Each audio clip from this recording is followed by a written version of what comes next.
इस वक्त हम मौजूद हैं भारत नेपाल सीमा यानी कि रक्सौल बॉर्डर पर। आपको ये तस्वीर दिखा रहे हैं जब से भारत और नेपाल की सीमा जो ये है यहाँ पर तनाव हुआ, उसके बाद सभी तरीके की सुरक्षा व्यवस्था जो है वो बढ़ा दी गई है। जो नेपाल की तरफ से भारत आते हैं या भारत की तरफ से नेपाल जाते हैं उनके सामानों की स्क्रीनिंग की जाती है। देखिए ये जो भी सामान है ये अगर भारत से नेपाल की तरफ जा रहे हैं तो उनकी स्क्रीनिंग की जाएगी, और अगर नेपाल की तरफ से भारत की ओर आ रहे हैं तो उनकी भी स्क्रीनिंग की जाएगी। देखिए सबसे पहले सभी लोगों के आइडेंटिटी कार्ड्स को देखा जा रहा है। ये वो सभी लोग हैं जो नेपाल के रास्ते भारत आना चाह रहे हैं, उनके आईडी को देखा जा रहा है, स्क्रीनिंग की जा रही है। उसके बाद इन सभी लोगों को आने की अनुमति जो है वो दी जा रही है। आप कहाँ से हैं सर? सर हम नेपाल से आए, पशुपतिनाथ से। अच्छा, घूमने गए थे आप? भारत के हैं? हाँ जी। तो क्या वहाँ पे भी कोई दिक्कत हुई? क्योंकि जो तस्वीरें 3 दिन से थी पशुपतिनाथ में, काठमांडू में, क्या? नहीं, वहाँ पे हम जहाँ पे ठहरे थे पशुपतिनाथ मंदिर के पास में ठहरे थे, वहाँ पे इस प्रकार की कोई दिक्कत नहीं थी।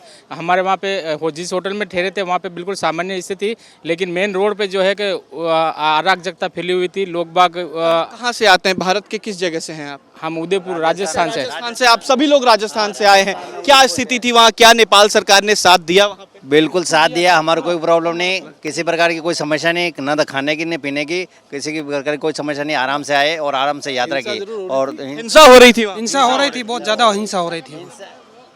हाँ, सरकारी इमारतों को और सरकारी वाहनों को नुकसान पहुंचा रहे, किसी भी पर्सनल व्यक्ति को और उनके ऊपर कोई अटैक नहीं किया जा रहा था। देखिए सरकारी संपत्तियों को जो है वो परेशान कह सकते हैं कि उसकी क्षति की गई है, लेकिन आम जनता को परेशानी नहीं हुई है। ये पूरा एक जत्था जो है वो राजस्थान से पशुपतिनाथ मंदिर देखने गया था और अब इन्हें बिहार के रास्ते ये सभी लोग जो हैं वो भारत आ रहे हैं। सबसे पहले देखिए एक लाइन से सभी को खड़ा किया गया, सबकी जो आइडेंटिटी कार्ड है उन्हें देखा जा रहा है। उसके बाद जो सबसे पहला जो रास्ता होता है वो हम दिखाने की कोशिश करेंगे। कैमरा पर्सन को कहेंगे कि इधर दिखाएं कि सबसे पहले उनका जो सामान है वो यहाँ पर स्क्रीनिंग किया जाएगा।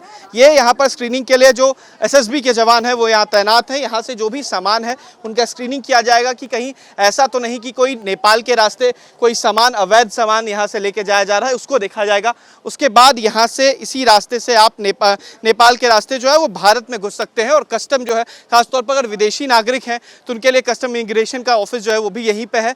तो पूरी तरीके से जो पिछले 3 दिनों में नेपाल में हिंसा हुई है, खासतौर पर बीरगंज, काठमांडू, ये दो ऐसे इलाके, एक तरफ हमने वो तस्वीर दिखाई बीरगंज में किस तरीके से म्युनिसिपल ऑफिस को जलाया गया, मेयर के घर को जलाया गया, कई मंत्रियों के घर को जलाया गया। और उसके बाद अब न्यूज़ नेशन की टीम रक्सौल बॉर्डर पहुंची है और यहाँ पर भी सुरक्षा जो है वो पूरी तरीके से चाक चौबंद कर दी गई है।